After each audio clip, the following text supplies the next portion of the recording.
வாழ்க வையகம், வாழ்க வையகம், வாழ்க வளமுடன். வாழ்க வையகம், வாழ்க வையகம், வாழ்க வளமுடன். குரு வாழ்க, குருவே துணை. சிந்தனையை, உடல் நலத்தை சீரமைத்து உய்வித்த குருவின் பாதம் பணிகின்றோம். இன்றைய சிந்தனைக்கு நாம் எடுத்துக்கொண்டிருக்கிற தலைப்பு மருந்தில்லா மகத்துவம். நோயற்ற வாழ்வே குறைவற்ற செல்வம் என்றார் நமது தாய் கிழவி அவ்வை மூதாட்டி. நோயற்ற வாழ்வு ஒரு வரம் ஆகும். நோய் வராமல் தடுத்து கொள்ளக்கூடிய விழிப்புணர்ச்சியே உடற்பயிற்சி ஆகும். விசையுறு பந்தினைப் போல் உள்ளம் மேவியபடி செல்லும் உடல் கேட்டேன் என்கிறார் பாரதியார். உடலில் உள்ள எல்லா அவயங்களும் எல்லா நேரங்களிலும் 100% இயங்கும் முழுமையான நிலைதான் உடல் நலம் என்கிறது வெப்ஸ்டர் டிக்ஷனரி. இத்தகைய உடல் நலம் உடற்பயிற்சி செய்தால் மட்டுமே கிடைக்கும். நோய் வராமல் தடுப்பதற்கும் வந்த நோயை விரட்டி அடிப்பதற்கும் உடற்பயிற்சி மிகவும் அவசியம். உடற்பயிற்சி ஒரு மருந்தில்லா மருத்துவம். அதிலும் நமது அருட்தந்தை அவர்கள் வடிவமைத்து தந்துள்ள சிம்பிளிஃபைடு ஃபிசிக்கல் எக்ஸசைசஸ் எளிய முறை உடற்பயிற்சி தொடர் ஒரு மருந்தில்லா மகத்துவம் ஆகும். கத்தியின்றி இரத்தமின்றி ஆரோக்கியத்தை மீட்க யுத்தம் செய்ய உதவும் வியூகமே உடற்பயிற்சி. இது இதய சிகிச்சை நிபுணர் டாக்டர் சொக்கலிங்கம் அவர்களின் பொன்மொழி. உடற்பயிற்சி ஒரு drugless medical miracle. Exercise is nothing short of a miracle. உடற்பயிற்சி என்பது நோய் வராமல் தடுக்கும் முன்னெச்சரிக்கை நடவடிக்கை. வருமுன் காக்கும் மாபெரும் காப்பு முறையே உடற்பயிற்சியாகும். Prevention is better than cure, இல்லைங்களா? நமது மனவளக்கலை மன்றங்களில் கற்றுத்தரப்படுற எளிய முறை உடற்பயிற்சி தொடரின் அருமையை நாம் அனைவரும் உணர்ந்து பயிற்சி செய்வது அவசியங்க. உலகத்தில் உள்ள பல உடற்பயிற்சி முறைகளை எல்லாம் ஒன்று கூட்டி சிந்தசைஸ் செஞ்சு மருத்துவத்துறையில் தமக்குள்ள அனுபவத்தை கொண்டு ஆராய்ச்சிகள் பல செஞ்சு தாமே இந்த உடற்பயிற்சி முறைகளை செஞ்சு பார்த்து பலன்களை எல்லாம் கணித்து வடிவமைத்து தந்ததே நமது அருட்தந்தை அவர்களின் எளிய முறை உடற்பயிற்சி தொடர் ஆகும். இந்த உடற்பயிற்சி முறை 9 பகுதிகளை கொண்டதுங்க. இப்போ இருக்கிற ஃபாஸ்ட் வேர்ல்டில், மெக்கானிக்கல் வேர்ல்டில் நமது உடல் உறுப்புகள் எதனையும் வருத்தாமல் அதிக நேரமும் ஒர்க் அவுட் செய்வதற்கு எடுத்துக்காமல் முழு பலனையும் பெறக்கூடிய எளிய உடற்பயிற்சி முறையே இந்த சிம்பிளிஃபைடு உடற்பயிற்சி முறை ஆகுங்க. நாம் உடற்பயிற்சி செய்ததும் உடலை ஆரோக்கியமாக வச்சுக்கணும் அப்படின்னு நினச்சோம்னா ஏகப்பட்ட உடற்பயிற்சி கூடங்கள், ஜிம்கள்லாம் இருக்குங்க. ஆனால் அங்கே எல்லாம் ஒவ்வொரு உறுப்புகளுக்கும் அவை வலிமை பெற தனித்தனி பயிற்சி முறைகள், கருவிகள், உணவு முறைகள், ட்ரெயினருங்கிற பேரில் தனித்தனி பயிற்சியாளர்கள், மருத்துவ வல்லுநர்கள், எத்தனை பிரிவுகள், அத்தனை பொருளாதார செலவுகள்ங்க. முழு உடலை சீர்படுத்த கால நேரம் பத்தாதுங்க, பட்ஜெட்டும் பத்தாதுங்க. நமது உலக சமுதாய சேவா சங்கத்தின் அடிப்படை கொள்கையே என்ன தெரியுங்களா? உடற்பயிற்சிக்கு முன் உடற்பயிற்சி தேவை அப்படிங்கிறது தாங்க. உடல் ஆரோக்கியமாக இருந்தால்தான் மனம் ஆரோக்கியமாக இருக்கும். மனவளக்கலை பயிற்சியில் முதல் படி உடல் ஆரோக்கியத்தாங்க. உடல் பயிற்சியின் நோக்கம் உடலினை உறுதி செய்து கொள்வதே ஆகும். உடல் நலம் இல்லாது இருந்துச்சுன்னா நாம் இதுவரை அனுபவித்து வந்த இன்பம், இனிமை எல்லாமே குறைஞ்சி போயிருங்க. அது மட்டும் இல்லை, நோயின் தாக்கம் அதிகமாகும்போது அது நம்மளோட எதிர்கால வாழ்க்கையை பாதிக்கிறதோட நமது குடும்ப உறுப்பினர்களோட சந்தோஷத்தையும் மனநிலையையும் மன அமைதியும் சேர்த்து பாதிக்குங்க. உடம்பார் அழியின் உயிரார் அழிவார், திறம்பட மெய்ஞானம் சேரவும் மாட்டார். உடம்பை வளர்க்கும் உபாயம் அறிந்தே உடம்பை வளர்த்தேன் உயிர் வளர்த்தேனே. இது திருமந்திரங்க. திருமூலரோட திருமந்திர தத்துவம் சொல்கிறது என்னங்க? உடம்பை வளர்த்தால் காத்தால் தான் உயிர் வளம் பெருகும், திறம்பட மெய்ஞானம் பெற இயலும். அதாவது ஆன்மீக வாழ்வுக்கும் உடல் நலம், உடற்பயிற்சி அவசியம். உடல் நலம் காத்திட, உடலுக்கு வந்துள்ள நோயை போக்கிட பல மருத்துவ முறைகள் இருக்குங்க. ஆனால் உடற்பயிற்சி என்பது மருத்துவரை அணுகாமலேயே, மருந்துகள் உண்ணாமலேயே உடல் நலம் காத்திடும் அரிய எளிய மருத்துவ முறையாகும். மருத்துவமனை போகாமலே, மருந்துகளை எடுக்காமலே உடல் நலம் மேம்படணும் பிள்ளையாரப்பா என்று பாட வேண்டிய தேவை ரெகுலராக உடற்பயிற்சி செய்தால் இருக்காதுங்க அன்பர்களே. நமக்கு நாமே மருத்துவர் என்ற கூற்று நமது தொடர் உடற்பயிற்சியினால் உண்மையாகும். நோய் வந்த பின் சாப்பிடும் மருந்தை விட நோய் வராமலே காத்திடும் உடற்பயிற்சி முறைகள் அருமருந்து அல்லவா? தன் கையே தனக்கு உதவி, உடற்பயிற்சியே தன்னம்பிக்கைக்கு உதவி. அருட்தந்தை வேதாத்திரி மகரிஷி அவர்களின் எளிய முறை உடற்பயிற்சி என்னும் நூல் நமக்கு கிடைத்த கற்பக மரம் ஆகும். உடற்பயிற்சி செய்முறைகள் விளக்கம் மட்டும் அல்லாது நோயில்லாமல் வாழ உடற்பயிற்சியின் அவசியம் என்ற தலைப்பிலான கட்டுரையும் இந்த புத்தகத்தில் இருக்குங்க. இது ஒரு அரிய கருத்து கருவூலம் ஆகும். இந்த அரிய பொக்கிஷத்தை நாம் மட்டும் படித்து பயன்பெறுவதோடு நின்று விடாமல் நம் உறவினர்களுக்கும் நண்பர்களுக்கும் பரிசாக அளிக்கும் நல்லதொரு பண்பை வளர்த்து இச்சமுதாயம் உடல் நலம் பெற முன்னேற்றம் பெற நம்மால் இயன்ற தொண்டினை செய்வோம் அன்பர்களே. மனித வாழ்க்கை என்பதுதான் தான், சமுதாயம், இயற்கை என்ற முக்கூட்டின் இணைப்பில் நலம் பெறுகிறது. தான் என்பதில் தனி மனிதனின் உடல், உயிர், மனம் ஆகியவை அடங்கியுள்ளன. உடல் நலத்திற்கு எளிய முறை உடற்பயிற்சி, உயிர் நலத்திற்கு காயக்கல்ப பயிற்சி, மனவளத்திற்கு அகத்தவம் அகத்தாய்வு பயிற்சி. இதுவே நமது மனவளக்கலை யோக பயிற்சிங்க. யோகம் அப்படின்னா இணைதல், ஒன்றுபடுதல், இனிமை காத்தல் ஆகியவை தாங்களே. உடலுக்கும் உயிருக்கும் இனிமை காக்கும் யோக பயிற்சியே எளிய முறை உடற்பயிற்சி. தற்கால வாழ்க்கை முறையினர் நமது உடல் நலம் எவ்வாறு பாதிக்கப்படுகிறது?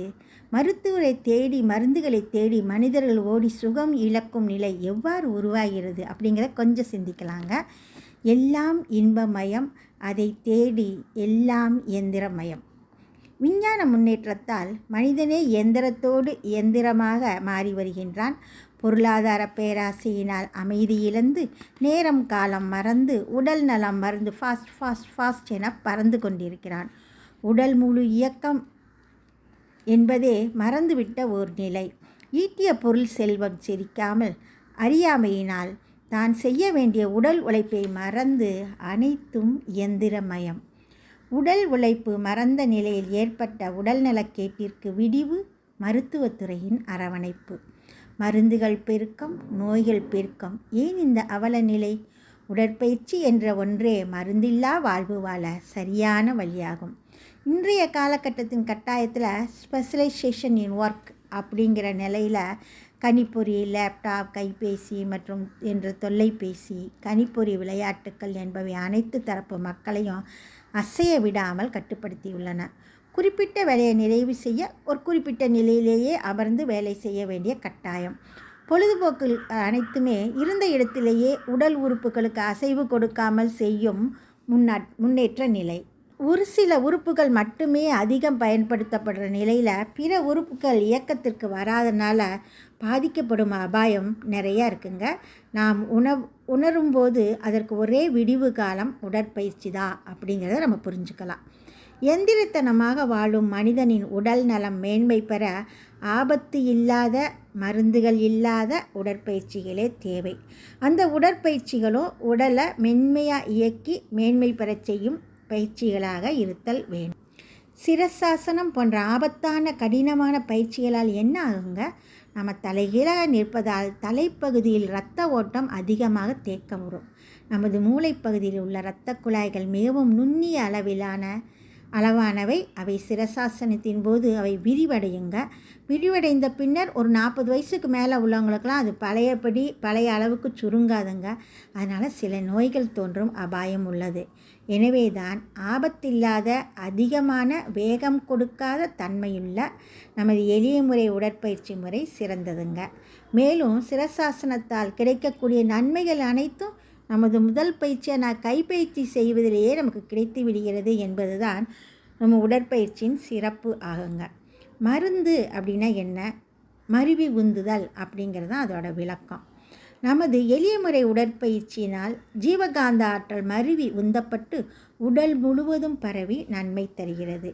நமது மனித உடல் இயங்குவதற்கு மூல காரணம் என்னங்க? உயிர் சக்தி தான். உயிர் சக்தி தங்கும் ஒரு பாத்திரம் போல நமது உடல் அமைப்பு உள்ளது. நமது உடல் பஞ்சபூதங்களால் கட்டமைக்கப்பட்டிருக்குங்க.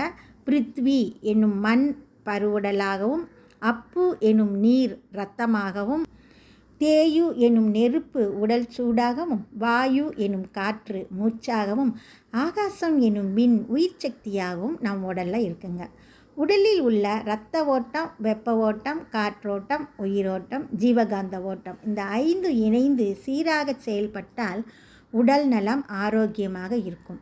நமது எளிய முறை உடற்பயிற்சி செய்யும்போது நம்ம உடல் போஸ்டர், மூமெண்ட்ஸ் என்ற நிலையின 2 இருக்குங்க. போஸ்டர் அப்படிங்கிறது நமது தேகம், உடல், உடற்பயிற்சி என்பது நிற்கும் நிலை, அதாவது தொடக்க நிலை தாங்க அது. அடுத்தது மூமெண்ட்ஸ், நாம் பயிற்சி செய்யும்போது நம்ம அங்கங்கள் அடையும் நிலை. நமது உடல் இருப்பு நிலை போஸ்டர் மாறும்போது நமது உடலோட ஒரு பகுதி புவி மையத்தை நோக்கியோ அல்லது எதிர்ப்புறமாகவோ இருக்குங்க. அப்போ என்ன ஆகும்? நமது உடல் புவி மையத்தை நோக்கி திரும்பும்போது உடலில் ஓடிக்கொண்டிருக்கின்ற இரத்த ஓட்டம், காற்றோட்டம், உயிர் சக்தி ஓட்டம் எல்லாமே அந்த பகுதியை நோக்கி அதிகமாக பாயும். அதனால் அந்த பகுதியில் உடல் செல்கள் புத்துணர்ச்சி பெறும். முறையான அசைவுகளால் உடல் உறுப்புகள் அனைத்திற்கும் இந்த ஓட்டங்களை சீராக பாய வைப்பதே நமது உடற்பயிற்சி முறை ஆகும். ஒழுங்கான தொடர்ந்த பயிற்சி மூலம் உடலின் அனைத்து பகுதிகளும் சுத்தப்படுத்தப்பட்டு ஆரோக்கியம் மேம்படுகிறது. ஓட்டத்தடைகள் விலக்கப்பட்டு உடல் புத்துணர்ச்சி பெறுதுங்க. கைப்பயிற்சி, கால் பயிற்சி ஆகியவற்றில் உடலில் அனைத்து ஓட்டங்களும் சீர்படுகின்றன. கை கால்கள் பலம் பெறுகின்றன. மூட்டு சம்பந்தமான நோயெல்லாம் வராமல் தடுக்கப்பெறுதுங்க. ஃபுட் ரிஃப்ளெக்ஸாலஜி மூலம் உடலில் உள்ள அனைத்து நரம்புகளும் ஊக்குவிக்கப்படுகின்றன. நரம்பு மண்டலம், எலும்பு மண்டலம், தசை மண்டலம் அனைத்தும் பலம் பெறுகின்றன. நரம்பு தசைநார் மூச்சு பயிற்சியில் கல்லீரல், மண்ணீரல், குடல், மூத்திரக்காய்கள், அடிவயிற்று தசைகள் எல்லாம் பலம் பெறுதுங்க. கணையம் சுறுசுறுப்பாக இயங்கி தேவையான அளவு இன்சுலின் சுரக்கப்பட்டு சர்க்கரை நோய் கட்டுப்படுத்தப்படுகிறது. பள்ளி மாணவர்களுக்கு கிரகிக்கும் திறன், பதிவு கொள்ளும் திறன், நினைவு கூறும் திறன் ஆகியவை நமது உடற்பயிற்சி முறையினால் மேம்படுகிறதுங்க. கண் பயிற்சி கண் நோய்கள் வராமல் காப்பதுடன் கண் ஆரோக்கியம் மேம்படுதுங்க. கபாலபதி பயிற்சியினால் சுவாச உறுப்புகள் நலன் பெறும். மூளைக்கு இரத்தம் நன்கு பாயுதுங்க. மகராசன் பயிற்சியினால் உடல் உறுதிப்படுகிறது. பெண்களுக்கு மகப்பேறு எளிதாகும். உடலை தேய்த்து விடும் பயிற்சியினால் வயிறு, நெஞ்சு பகுதிகளில் ஜீவகாந்த ஓட்டம் சீர்படுதுங்க. முகம் பொலிவு பெறுது. உள்ளுறுப்புகள் பலம் பெறுகின்றன. அடுத்து 14 பாயிண்ட் அக்குப்ரெஷர் பயிற்சி. உடலில் உள்ள நரம்புகளுக்கு ஊக்கம் கொடுத்து எலக்ட்ரிக்கல் இம்பேலன்ஸ் இந்த பயிற்சினால் சரி செய்யப்படுதுங்க. ஹை பிளட் ப்ரெஷர், உயர் இரத்த அழுத்தம் குறைகிறது. இருதய நோய்க்கு இது ஒரு சிறந்த காப்பு பயிற்சி ஆகுங்க. உடலை தளர்த்துதல், அதாவது ரிலாக்ஸேஷன் பயிற்சினால் ஹை பிளட் ப்ரெஷர் குறையும். உடலுக்கு நல்ல ஓய்வு கிடைக்கிறது. நாள் முழுவதும் நம்ம சுறுசுறுப்பாக செயல்படலாங்க. இரவில் உறக்கம் வராதவங்களுக்கு தூக்க மாத்திரையோட உதவி இல்லாமலேயே இந்த உடல் தளர்த்தும் பயிற்சி உறக்கத்தை வரவழைத்து விடுங்க. தொடர்ந்து செய்து வந்தால் இருதய பாதிப்பு நேராமல் தடுத்து கொள்ளலாங்க. ஒரு முறை ஸ்ட்ரோக் பாதிப்பு வந்திருந்தால் கூட அடுத்த முறை பாதிப்பு வராமல் இந்த ரிலாக்ஸேஷன் பயிற்சி உதவுதுங்க. நோய் இல்லாமல் வாழ நமது எளிய முறை உடற்பயிற்சி முறையை தொடர்ந்து முறையாக செய்து அதுதான் சிறந்த வழிங்க. உடல் நோய்கள் அனைத்தும் மருந்துகள் பயன்படுத்தாமலேயே இந்த எளிய முறை உடற்பயிற்சி செவ்வனே செய்வதன் மூலம் குணப்படுத்த இயலுங்க. பயிற்சியின எவ்வித கடினமான வேகமான அசைவுகள் இன்றி நிதானமாக, படிப்படியாக, மென்மையாக ஒரு லயத்துடன் செய்திட ஏற்றவாறு அமைக்கப்பட்டுள்ளது அப்படிங்கிறதாங்க உண்மை. வெறும் வயிற்றில் காலை ஒரு வேளை மட்டும் இப்படி பயிற்சியினை தொடர்ந்து செஞ்சு வந்தால் போதுங்க. பயிற்சிகள் முழுவதையும் கவனமாக கண்களை மூடியபடி உடலில் எங்கு அசைவுகள் நடைபெறுகிறதோ அங்கு மனதை செலுத்தி பயிற்சி செய்ய வேணுங்க. அதனால தான் எளிய முறை உடற்பயிற்சியை உடல் தவம் அப்படின்னு சிறப்பித்து கூறுகிறார் நமது அருட்தந்தை. விதிவிலக்காக கைப்பயிற்சி 6ஆம் நிலை, கண் பயிற்சி மற்றும் மகராசனம் 2ஆம் பகுதி கடைசி நிலை ஆகியவற்றை மட்டும் கண்களை திறந்து வச்சு செய்யணுங்க. மறந்துடாதீங்க. மருந்தென வேண்டாவாம் யாக்கைக்கு அருந்தியது அற்றது போற்றி உண்பதோடு எளிய முறை உடற்பயிற்சியும் செய்வோர்க்கு என திருக்குறள் கொஞ்சம் நாம் மாற்றி யோசிக்கலாமுங்க. உடல் நலம் பெற மருந்தில்லா மருத்துவ முறையாகிய எளிய முறை உடற்பயிற்சி தொடர் ஒரு மருந்தில்லா மகத்துவம் என்பதை நாம் உணர்வோம். மருந்தில்லா மகத்துவமே நமது எளிய முறை உடற்பயிற்சி அப்படிங்கிற விளக்கத்தை நாம் இந்த சிந்தனையின் மூலமாக பெற்றிருக்கோம். அதாவது இன்ஃபர்மேஷன் நமக்கு கிடச்சிருக்குங்க. தொடர்ந்து எளிய முறை உடற்பயிற்சி செய்து அதன் சிறப்பை, நன்மையை நாம் கன்ஃபர்மேஷன் செஞ்சுக்கிட்டு வர்றோம். இந்த நன்மையை நம்முடையதாக்கி டிரான்ஸ்ஃபர்மேஷன் செய்கிறது மட்டுமல்லாது பிறருக்கும் விளக்கி அவர்களும் நன்மை பெறச் செய்யுமாறு தொண்டாற்றி இன்பம் காண்போங்க. மகரிஷி அவர்களின் வாழ்த்தோடு இந்த சிந்தனையினை நிறைவு செய்யலாங்க. எளிய முறை உடற்பயிற்சி தொடரினை தொடர்ந்து செய்து வந்தால் நீங்கள் செய்யும் தொழில் எதுவாக இருந்தாலும் அந்த தொழிலிலே சிறப்பு, குடும்பத்திலே சிறப்பு, உங்கள் மனதில் ஒரு அமைதி, இவையெல்லாம் இந்த உடற்பயிற்சியினால் கிட்டும். உடற்பயிற்சி, உளப்பயிற்சி செய்து நாளுக்கு நாள் மகிழ்ச்சியின் இனிமையும் பெற்று வாழ்வீர்களாக. வாழ்க வளமுடன் என்ற மகரிஷி அவர்களின் வாழ்த்தினை நினைவு கூர்வோம். மருந்தில்லா மகத்துவமாகிய எளிய முறை உடற்பயிற்சியினை, உன்னத பயிற்சியினை தொடர்ந்து செய்வோம். நலம் பல பெறுவோம். அனைவருக்கும் நன்றி. வாழ்க வளமுடன். வாழ்க வளமுடன். ஸ்கை வேதாத்திரியம் அமுதம் சேனலுக்கு இதுவரைக்கும் சப்ஸ்கிரைப் பண்ணின அனைத்து அன்பர்களுக்கும் மிக்க நன்றி. வாழ்க வளமுடன். அனைவரும் வேதாத்திரிய தத்துவங்களை உலகறிய செய்வோம். இந்த சேனலை உங்கள் நண்பர்கள் அனைவருக்கும் ஷேர் செய்து பயன்பெறுங்கள். நன்றி. வாழ்க வளமுடன்.